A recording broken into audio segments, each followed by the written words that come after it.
Emergency room. Melanie Fink gasps for air. He said that he doesn't know.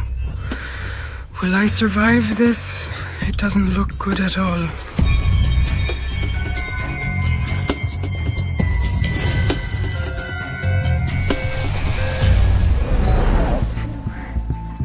Melanie Fink from Delmenhorst is training to become a bakery sales assistant when it begins. This fall, her voice suddenly sounds increasingly hoarse.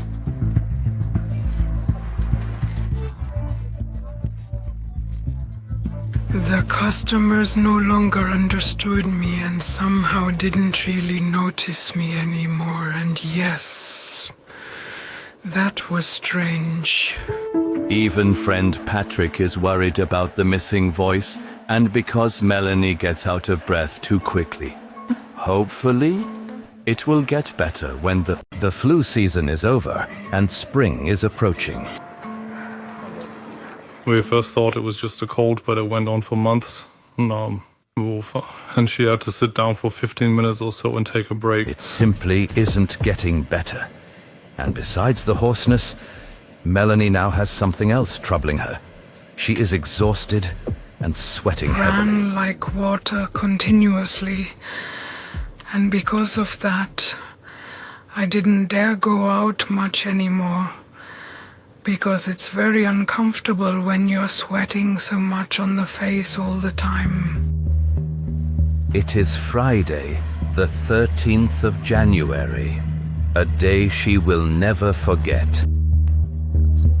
About 3 to 4 months after the start of my training, I then received the notification, an invitation to a meeting. Conversation, and then I was immediately terminated. Because she couldn't communicate with the customers. Her voice was way too quiet. Melanie is completely crestfallen, and now finally wants to know what is wrong with her voice. She goes to her general practitioner. He examines her and believes that voice therapy will help. I should wait and I should go to speech therapy. I did that too, but it didn't help. Please have a seat. Now she is seeking advice at an ENT practice. When Carsten Taut hears her extremely hoarse voice, he knows immediately that this is not a routine case. When a young person comes to them with a voice change, you immediately think it's something that isn't quite typical. The ear, nose, and throat doctor examines Melanie's voice. Melanie's vocal cords with a laryngoscope, at the end of which there is a tiny optic. When breathing, the vocal cords are wide open. When speaking, they come together and vibrate. This creates sound. In Melanie's case, one vocal cord is no longer working properly. It remains still. This causes the hoarseness. Vocal cord paralysis. Apparently, a nerve is damaged in her case. The possible causes are worrying Carsten Taut. Young patients also often have malignant systemic diseases.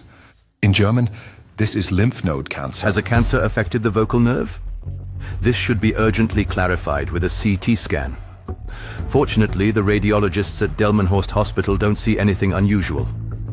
The question remains why her vocal cord is not working properly. Maybe we didn't see everything during the laryngoscopy. Maybe something is located below the vocal cords. And then usually an endoscopy under anesthesia is arranged next. A tissue sample will indicate whether a hidden vocal cord carcinoma might be causing the hoarseness.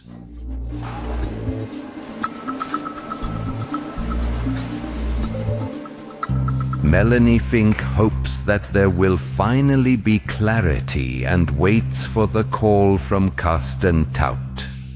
Again, nothing is finally the message. We don't know why. Unfortunately, these cases also exist. Then you generally wait a few weeks and it might get better again. But it has has not improved for her. She keeps deteriorating. A normal daily routine is almost impossible because she has to pant with every little effort. A visit to her friend Patrick, an ordeal. Also, climbing stairs for Melanie was very, very difficult. That was the 3rd floor.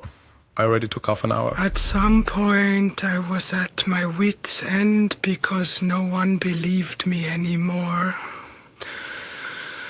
Some doctors really questioned it and told my mother that I might just be pretending.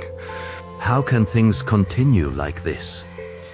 She feels abandoned by the doctors and her body. Well, I also withdrew quite a bit because I simply couldn't do anything anymore, not really think. Do things like with healthy people.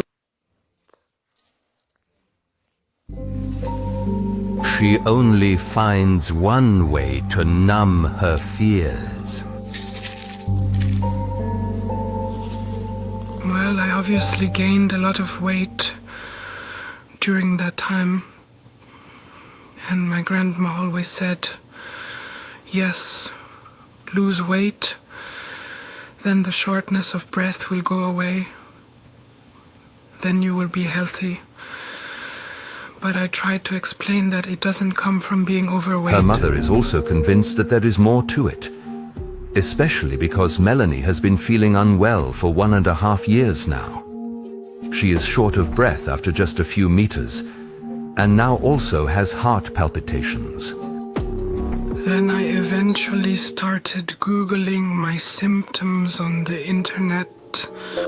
Make an appointment with a cardiologist immediately. I figured it out myself, because with shortness of breath, you should maybe have your heart checked. Perhaps a weak heart is causing the shortness of breath. She hopes the cardiologist finds the right lead, and at the same time fears that the heart examination will also yield no results. The cardiologist didn't take me completely seriously. I noticed that. He did examine me, had a CT scan done, and also performed an ultrasound, but he didn't really believe me. The doctor can't find anything on the images, and for heart weakness, Melanie is actually too young. In the end, no diagnosis, just the admonition to pay more attention to her weight. Since the dismissal, it has been, because 3 years have passed. Melanie has given up. Simply because it felt like every doctor said there's really nothing and there's nothing. We can't treat anything either. She couldn't move anymore. Naturally gained weight because of it. She was at 154 kilos. And suffers from severe water retention. Tablets don't help. On this summer day, she still wants to visit her friend Patrick and gets out of breath just getting dressed. We are going to the hospital. I was feeling really bad that day.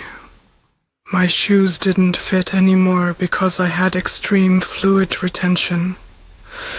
In my feet, in my legs, all over my body. And then my mother said, now the end. Now we are going to the emergency room. To Oldenburg, to the Pious Hospital. There, she can hardly breathe. Her heart is beating much too fast. The doctors summon a cardiologist to the emergency room.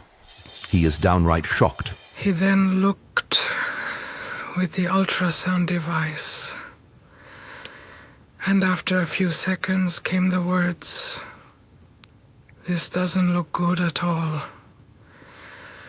And he said that he didn't know whether I would survive it. Since the first examination, Melanie's heart has deteriorated dramatically. In the ultrasound, the right ventricle appears significantly enlarged. Cardiac catheterization required. The right ventricle ensures that the oxygen-poor blood is pumped from the body through the pulmonary artery into the lungs. There, it is enriched with oxygen. Apparently, Melanie's heart has to work against a resistance to pump blood into the pulmonary circulation. This has extremely weakened the muscle. But what is the cause? Only specialized examinations can determine that. In a specialized clinic, with the ambulance, she goes to the Hanover Medical School. That's where the patient is. She goes directly to the intensive care unit under the care of senior physician Karen Olson. The fact that Melanie is gasping for air despite ventilation can only mean one thing for the lung specialists: highest alert level. We categorize shortness of breath into different levels, and she was at the highest level, so to speak, NYHA or WHO functional class 4, which means experiencing shortness of breath even at rest. Karen Olson now wants to clarify whether a vessel in the lung is blocked and is obstructing blood flow. A lung disease. Pulmonary embolism. Young women are often affected. An acute pulmonary embolism is ruled out with a computed tomography scan. But in the CT scan, no blocked blood vessel in the lung is visible. Now only one suspicion remains as to what is putting such dramatic strain on Melanie's right heart chamber. We then performed a right heart catheter examination, and that is actually the standard procedure necessary to have all the parameters to confirm this diagnosis. A fine tube is inserted into the vessels and advanced to the heart. During the examination, the doctors measure the blood pressure in Melanie's pulmonary artery. And it turns out that the pressure is much too high. Life-threatening. If that is the case, the rising pulmonary hypertension eventually leads to right heart failure. And then, even when the right heart no longer pumps properly, the left side of the heart naturally no longer receives blood. And then at some point, these patients die of heart failure. The extreme high pressure in the pulmonary artery is the key indicator for Karen Olson. Now the specialist finally knows what's wrong with Melanie Fink. She suffers from a dangerous condition that originates from the blood vessels in the lungs. For unknown reasons, they are severely narrowed. This causes the blood pressure in the pulmonary circulation to be chronically elevated, and oxygen cannot be absorbed as well. The heart has to pump against the increased resistance and becomes weaker over time. It is pulmonary arterial hypertension. PAH is often detected late. I believe, however, it was Mrs. Fink. It was especially the young age. Then you always say, yes, come on, it'll be trainable again. Don't make such a fuss. And particularly the overweight. You can clearly see that the diagnosis is often delayed then. Now there is finally an explanation for the fluid retention. Melanie's shortness of breath and exhaustion, and also the constant hoarseness. There is a nerve that wraps around the pulmonary artery and can be affected by various heart diseases, but also enlargements of the pulmonary artery, which causes this vocal cord paralysis. The hoarseness will definitely remain, but now it is about saving Melanie Fink's heart. Fortunately, the rare pulmonary hypertension was diagnosed just in time. Karen Olson immediately starts the therapy. Melanie receives medication that widens the diameter of the lung vessels. Step by step, month by month, year by year, she fights her way back. And with the help of her doctor, she succeeds. She has lost a lot of weight and today manages many distances without shortness of breath. Now, I have been very well adjusted for many years. We've known each other for almost 10 years now, and that really brings us together. Melanie Fink has learned to manage her energy well. Since she started swimming regularly, her fitness has further improved. And the best part is, the fears have disappeared. It will be fine.